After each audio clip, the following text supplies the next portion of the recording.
নমস্কার, good morning. দেখছেন news 18 Bangla. আপনাদের সঙ্গে রয়েছি আমি সোনিয়া। ঘড়ির কাঁটায় সকাল 10টা মানেই সময় টপ নিউজ এট 10 আর আজ টপ নিউজ এট 10 শুরুতেই নজর রাখবো পশ্চিম এশিয়ায় যুদ্ধের আজ পশ্চিমবঙ্গে নানা জায়গায় গ্যাসের অফিসের বাইরে লম্বা লাইন। অভিযোগ ফোনে বুক করা যাচ্ছে না, বুক করলেও মিলছে না। এই বাজারে বিক্রি বেড়ে গিয়েছে ইন্ডাকশন ওভেনের।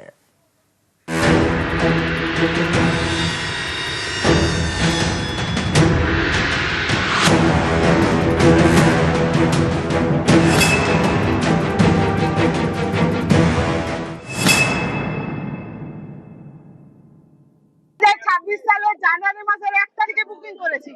আজকে নিতে আসছি মানে জানুয়ারি মাসের বুকিং দেওয়া যাবে না। অনলাইনে বুকিংই নিচ্ছে না। ওইখানে যখন জিজ্ঞেস করার পরে বলছি যে আমাদের কিছু করার নেই, সার্ভার বন্ধ করা আছে। 2 মাস 3 মাস হলো আমার বুকিং হয়নি, তো সেক্ষেত্রে 25 দিনের যদি কাউরি পিরিয়ড থাকে, সেই 25 দিনের পিরিয়ডে তো আমরা পার করে এসেছি। তারপরে যদি এরকম একই অবস্থা থাকে তো মুশকিল।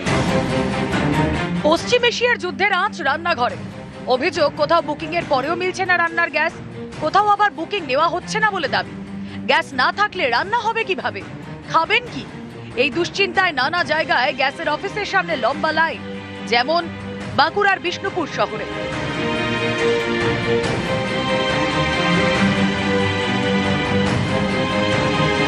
কেউ কেউ খালি সিলিন্ডার নিয়েই লাইনে।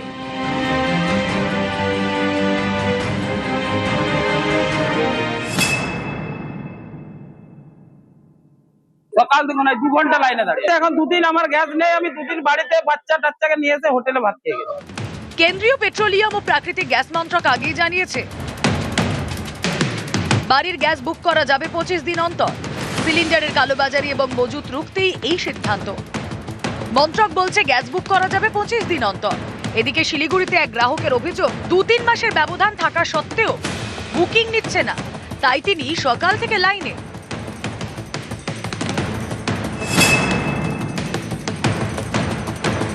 অনলাইনে বুকিংই নিচ্ছে না। ওইখানে যখন জিজ্ঞেস করার পরে বলছি যে আমাদের কিছু করার নেই, সার্ভার বন্ধ করা আছে। 2 মাস 3 মাস হলো আমার বুকিং হয়নি, তো সেক্ষেত্রে 25 দিনের যদি কাউরি পিরিয়ড থাকে, সেই 25 দিনের পিরিয়ডে তো আমরা পার করে এসেছি। তারপরে যদি এরকম একই অবস্থা থাকে তো মুশকিল। আমাদের কেওয়াইসি ছাড়া যারা সাবসিডি নিচ্ছে তাদের সাপ্লাই করা যাবে না। তাদেরকে বলা হচ্ছে যে কেওয়াইসি করে যান, কিন্তু কোথা থেকে করব? সার্ভার বন্ধ হয়ে গেছে। ভীষণভাবে হ্যারাস হচ্ছে, লোকে বুকিং করতে পারছে না। দক্ষিণ 24 পরগনার বারুইপুর, এখানে গ্যাসের অফিসের ভিতরে ভিড় আর বাইরে লম্বা লাইন।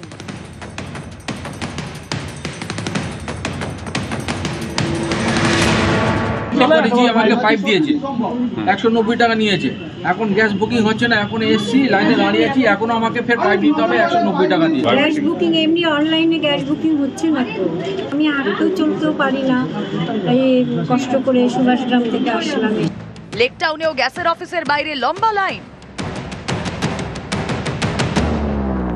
তো আমার প্রথম বুকিং যখন করিয়েছি, এবার আমি গ্যাস ওনাদের ফোন করছি, ফোন তুলছে না। বলে আপনি এখানে যদি নিতে চান তবে আপনি টাকা নিয়ে আসুন, আপনার বুকিং আছে, আপনি 60 টাকা বেশি দিয়ে গ্যাস তুলে নিয়ে চলে যান। তো বাড়িতে এখন ডেলিভারি হবে না।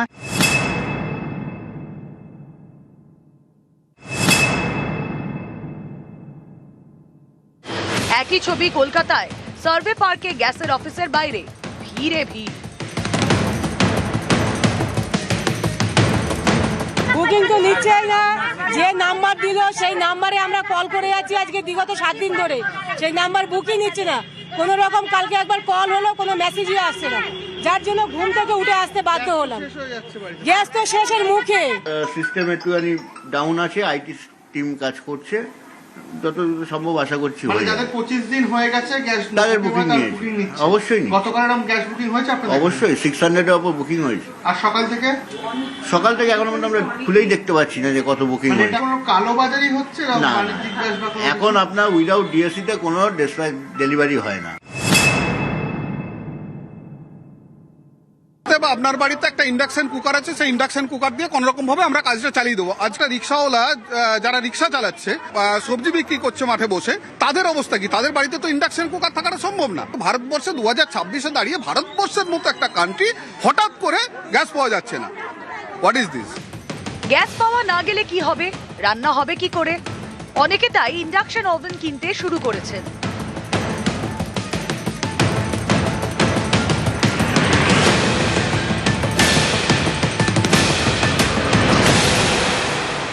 প্রায় 1 মাসের কাছাকাছি আমি বুক করেছি, এখনো কিন্তু আমার বাড়িতে কোনো গ্যাসের লোক আসেনি। রান্না বান্নার ছাড়া তো কোনো উপায় নেই, আমাদের তো খেয়ে বাঁচতে হবে, আমাদের কাজ প্রাত্যহিক কাজ করতে হবে। যে বিভিন্ন রকম ইন্ডাকশন কুকার আছে, এটাই আমাদের সম্বল এখন রান্না করার জন্য।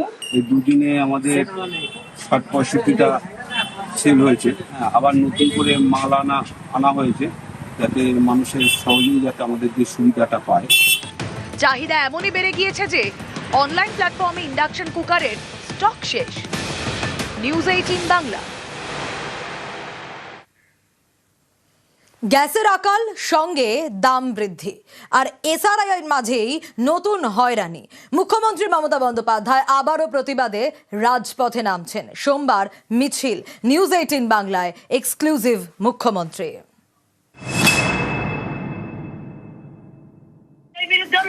আমি বড় মিছিল করব। সোমবার মিছিল করবেন? মনে করি সাধারণ মানুষ খুবই অসুবিধায় আছে।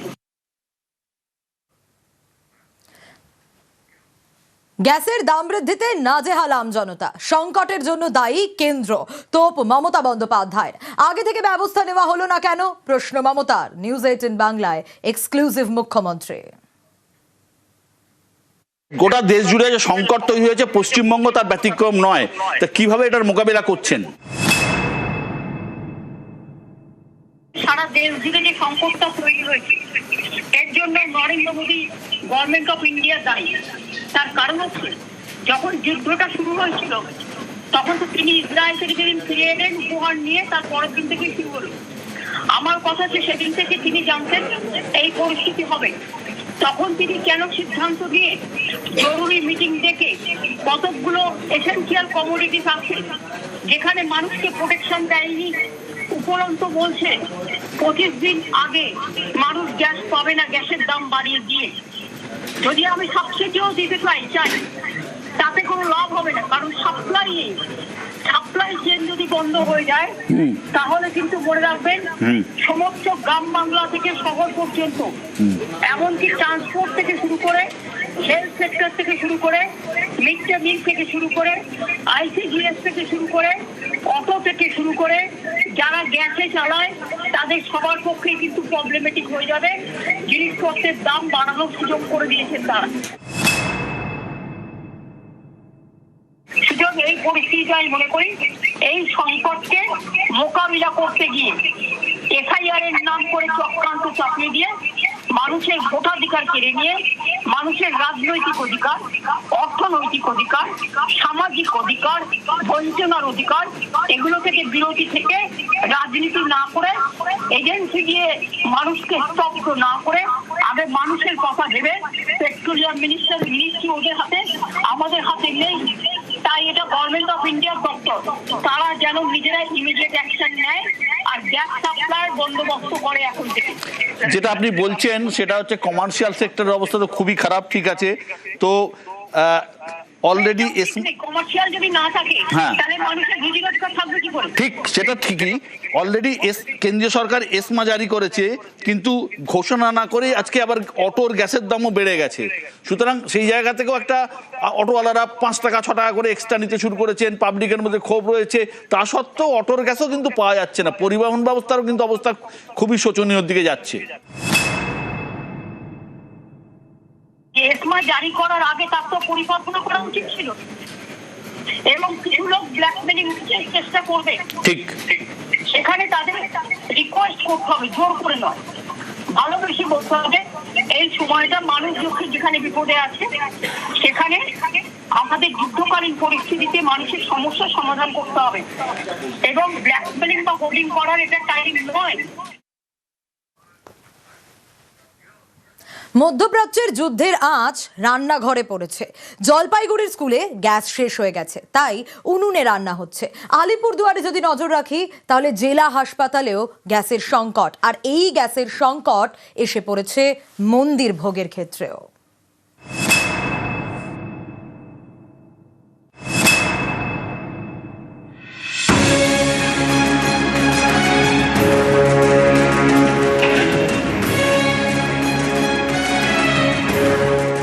উনুনে ফুটছে ডাল,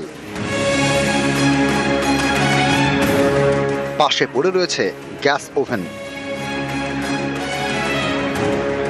জলপাইগুড়ি সদর প্রাথমিক বিদ্যালয় স্কুল কর্তৃপক্ষের দাবি মঙ্গলবার গ্যাস শেষ হয়ে গিয়েছে। এতদিন স্থানীয় ডিস্ট্রিবিউটরের থেকে গ্যাস কিনে আনা হতো। মঙ্গলবার সেখান থেকে জানিয়ে দেওয়া হয়েছে বাড়তি সিলিন্ডার নেই, তাই স্কুলে দেওয়া যাবে না। বাধ্য হয়ে জলপাইগুড়ি বাজার থেকে 50 কেজি কাঠ কিনে আনতে হয়েছে। বুধবার থেকে তাতেই শুরু হয়েছে মিড ডে মিলের রান্না।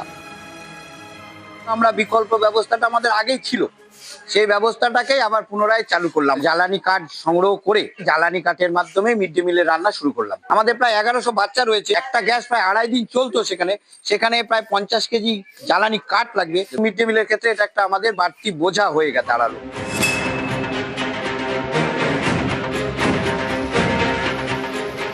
আসানসোল জেলা হাসপাতাল, এই হাসপাতালে প্রতিদিন প্রায় 750 রোগীর রান্না হয়। এখানেও গ্যাসের সংকট।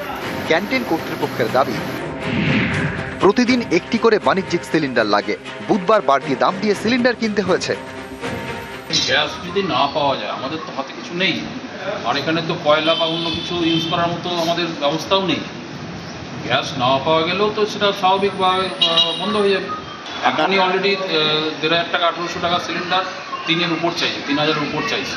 700 থেকে 750 সিলিন্ডার আমাদের পেশেন্টের রান্না হয়। পরিষেবা না পাওয়া যায় তাহলে অবশ্যই বন্ধ করতে হবে। আমাদের মাসে 30টা থেকে 35টা আমার গ্যাস লাগে।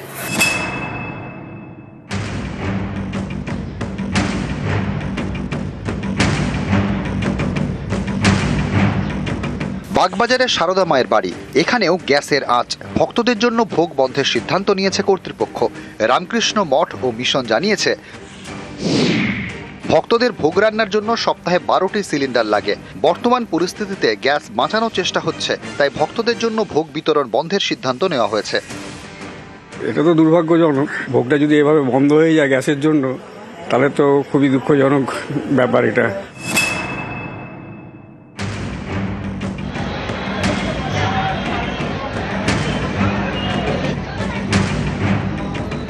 পূর্ব মেদিনীপুরের তমলুকের বর্গভীমা মন্দির 51 সতীপীঠের একটি। এই মন্দিরে প্রতিদিন শয়ে শয়ে ভক্ত ভোগ খান। এখানেও ভোগ বিতরণ বন্ধ করতে চলেছে মন্দির কর্তৃপক্ষ। তারা সিদ্ধান্ত নিয়েছে 21শে মার্চ থেকে ভক্তদের ভোগ দেওয়া বন্ধ।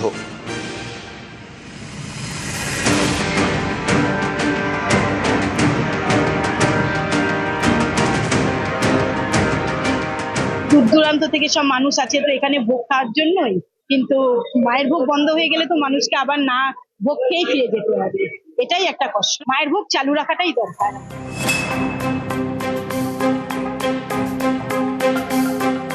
দীঘার জগন্নাথ মন্দির, এখানেও গ্যাসের আঁচ। মন্দির কর্তৃপক্ষ জানিয়েছে দীঘার মন্দিরে প্রতিদিন 3000 ভক্ত ভোগ খান। সেই সংখ্যাটা কমিয়ে 750 করার সিদ্ধান্ত হয়েছে। দীঘা জগন্নাথ মন্দিরেও যেখানে আমরা ব্রেকফাস্ট লাঞ্চ ডিনার স্টার্ট করেছিলাম, প্রায় 3000 লোকের জন্য আমরা ব্যবস্থা করতাম, কিন্তু এখন আমরা গ্যাসের সিলিন্ডারের জন্য 750 লোকের রান্না করা হচ্ছে। 56 ভোগ ওটা আমরা ফার্স্ট প্রায়োরিটি দিচ্ছি, ওটা রান্না হচ্ছে। জগন্নাথের রান্না কিছু কাঠেও হয়, ধরুন ওরকম কিছু সমস্যা হয় তাহলে আমরা কাঠে শিফট করতে পারবো, কিন্তু যে সাধারণ মানুষ আছে ওদের জন্য সন্দেশ আর এসব রান্না করা হয়, ওটা ইম্প্যাক্ট হবে যদি প্রবলেমটা কন্টিনিউ করে।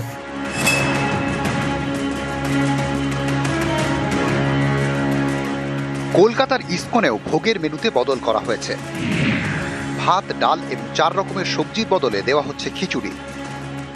কলকাতায় আমাদের প্রায় দিনে 3-4টা সিলিন্ডার লাগে, তো আমরা ওটা সেভ করার জন্য আমাদের যত ভক্ত আছেন যারা আশ্রমে থাকেন আর আমাদের গৃহস্থ ভক্ত, ওদের জন্য আমরা এখন খিচুড়ি মাত্র সার্ভ করছি। আগে আমাদের অ্যাটলিস্ট রাইস, ডাল, চাপাতি, 3-4 রকমের সবজি হতো, ওটাতে অনেক গ্যাসের সেভ করা যাবে। নিউজ 18 বাংলা। কিভাবে জরুরি পরিষেবা ঠিক রাখা যায় সে ব্যবস্থা করতে দফায় দফায় বৈঠক করছেন মুখ্যমন্ত্রী Mamata Bandyopadhyay. Mid day meal, ICDS, হাসপাতালে যাতে কোনোভাবে খাবারের সংকট না হয় সে ব্যবস্থাই করার চেষ্টা করছেন তিনি প্রত্যেকবার। এবং নিউজ 18 বাংলায় এক্সক্লুসিভ মুখ্যমন্ত্রী কি বললেন শুনুন। আমি এখনো মনে করি যে আমি নিজে কথা বলেছি সকালবেলায়, আমি একটার পর একটা মিটিং করছি এবং কালকেও সমস্ত জিএমএসপিদের নিয়ে মিটিং করছি। আমি এডুকেশন ডিপার্টমেন্টকেও দেখেছি কিভাবে মিড ডে মিলটাকে কিভাবে অন্তত এসেন্সিয়াল কমোডিটিসটাকে যদি সাপ্লাই করা হয় তাহলে at least mid day meal ICDS centre, হসপিটালে যারা পেশেন্টরা ভর্তি আছে তাদের খাবারটা, অটো যারা চালায় গাড়িতে, এবং বিশেষ করে যে গাড়িগুলো গ্যাসে চলে সেই গাড়িগুলো সাপ্লাই চেইন বন্ধ হয়ে গেলে কিছু প্রবলেম হয়ে যাবে মানুষের। এমনিতেই অটোওয়ালারা আমি শুনেছি 5 টাকা করে বাড়িয়েছে, কারণ তারা গ্যাস পাচ্ছেন না বলে আগেই বাড়িয়ে দিয়েছে। সুতরাং তাদের আমি দোষ দিচ্ছি না, কারণ পরিস্থিতি এইদিকে যাচ্ছে, যেদিকে যাচ্ছে ইমিডিয়েট এটাকে কন্ট্রোল করে আমার মনে হয় এসেন্সিয়াল কমোডিটিসটাকে ইমিডিয়েট সমস্ত কিছু আওতা থেকে বাদ দিয়ে এসেন্সিয়াল কমোডিটিসটাকে রিলিফ দেওয়া উচিত। এবং গ্যাস সাপ্লাই কি করে আমরা গ্যাস সাপ্লাই চেনটাকে ইমিডিয়েট বাড়াতে পারি সেটা দেখা উচিত। ব্যাঙ্গালোরে সব হোটেল পরশুদিন থেকে বন্ধ হয়ে গেছে। আমাদের অনেক ছেলে মেয়েরা হোটেল থেকে শুরু করে রেস্টুরেন্টে কাজ করে, অনেক মেয়েরা হোম ডেলিভারি করে, অনেক ছেলেরা হোম ডেলিভারি করে, এবং অনেক মানুষই হোম ডেলিভারি করে। তাদের যদি সবটা বন্ধ হয়ে যায় তাহলে কি হবে? সুতরাং এর অল্টারনেটিভ কিছু ভাবা দরকার। আমি আগামীকাল মিটিং ডেকেছি, আমরাও ভাবছি। গ্যাসটা তো আমাদের হাতে নেই, এটা সেন্ট্রাল গভর্নমেন্টের হাতে আছে, এবং সেন্ট্রাল গভর্নমেন্টের যে পেট্রোলিয়াম মিনিস্ট্রি আছে, পেট্রোলিয়াম মিনিস্ট্রির কাছে আমাদের দাবি থাকবে যে এসেন্সিয়াল কমোডিটিস এবং বিশেষ করে স্বাভাবিকভাবে যারা অটো চালায়, যারা আইসিডিএস চালায়, যারা হেলথ সেক্টর চালায়, যারা মিড ডে মিল চালায়, যারা বাড়িতে ডোমেস্টিক পারপাসে গ্যাস ব্যবহার করে, এবং ছোট ছোট রেস্টুরেন্টগুলো, বড়রা তবুও তারা কোন রকম একটা অল্টারনেটিভ বের করতে পারবে, কিন্তু ছোটরা কি করে বের করবে? আর ইন্ডিয়ানে তো এসব হয় না। ইন্ডিয়ানে বড়দের চা হতে পারে, কফি হতে পারে, গরম জল হতে পারে, কিছু 1-2 জনের খাবার হতে পারে, কিন্তু ওটাও তো ইলেকট্রিকে চলে। সুতরাং ওটার দামও তো দিতে হবে। আর গ্যাসের আকালে হিন্দু হোস্টেলে রান্না বন্ধ। হ্যাঁ, 3 দিন হয়ে গেছে হিন্দু হোস্টেলে রান্না বন্ধ এই গ্যাসের আকালের কারণে। প্রেসিডেন্সির শতাধিক পড়ুয়া হিন্দু হোস্টেলের আবাসিক। হোস্টেলে প্রতি মাসে 27 থেকে 28টা সিলিন্ডার লাগে। রান্না বন্ধ থাকায় বাইরের খেতে হচ্ছে বেশি দাম দিয়ে, কারো আবার একবেলা মুড়ি খেয়েই কাটছে।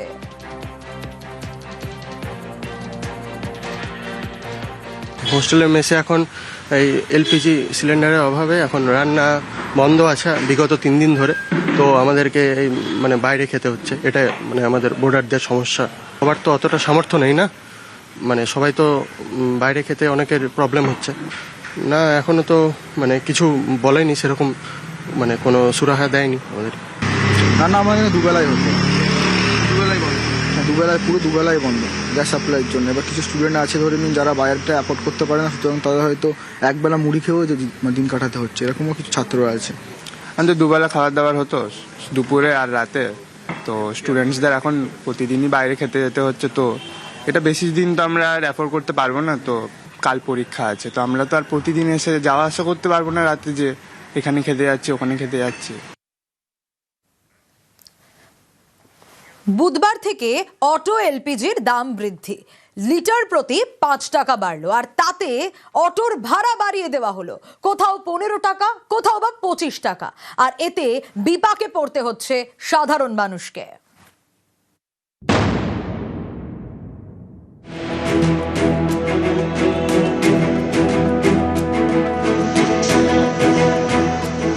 বুধবার অটোর এলপিজির দাম বেড়েছে লিটারে 5 টাকা। এর জন্য অটো ভাড়া বাড়িয়ে দেওয়া হলো 25 টাকা। একেবারে ঝোপ বুঝে কোপ।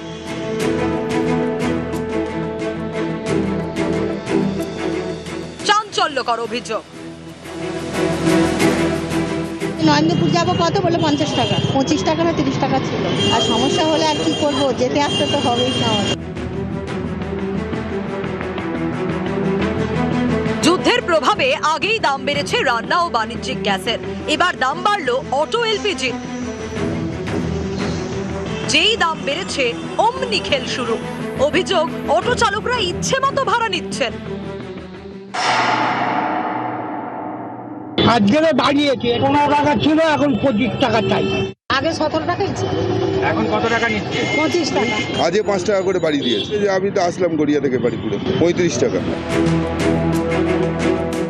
কেউ চাইছেন বেশি ভাড়া, কেউ বলছেন যাব না। ড্রাইভার বলতেছে পেট্রোল পাওয়া যাচ্ছে না, এমনি আমরা যাই 30 টাকা করে ভাড়া। এখন আমরা কামালগাজি অবধি যাব, গড়িয়া অবধি যাব না। চিংড়িহাটা এসডিএফ রুটেও বাড়িয়ে দেওয়া হয়েছে অটোর ভাড়া, তবে সেটা তুলনায় কম, 3 টাকা। এটা তো ডেফিনেটলি প্রবলেম। এবার হয়তো গ্যাসের দাম বেড়েছে বলে হয়তো তার জন্য ভাড়া বাড়িছে। এখন অটো অনেক লেটে আসছে। আমরা যেখানে মোটামুটি 5-10 মিনিট দাঁড়িয়ে আমরা পেতাম, এখন সেটা 15 মিনিট তো মিনিমাম লাগে, 15-20 মিনিট। দিনে 6 টাকা করে বেড়ে গেছে। হ্যাঁ হচ্ছে, কিছু করার নেই তো, যেতে হবে। বাস হলে অনেকটা ঘুরে ঘুরে যেতে হয়, অটো হলে তাড়াতাড়ি যাওয়া যায়। উল্টোডাঙ্গা শোভাবাজার এবং উল্টোডাঙ্গা সল্ট লেক রুটেও অটো ভাড়া বাড়ানো হয়েছে 5 টাকা করে। ভাড়া আলেছে 30-25 টাকা লিছে, এখন 30 টাকা লিছে। অসুবিধা তো হবেই, যাতায়াতের দিন রাত আসছে, আমাদের তো হেঁটে আসলে পারবো না নিয়ে।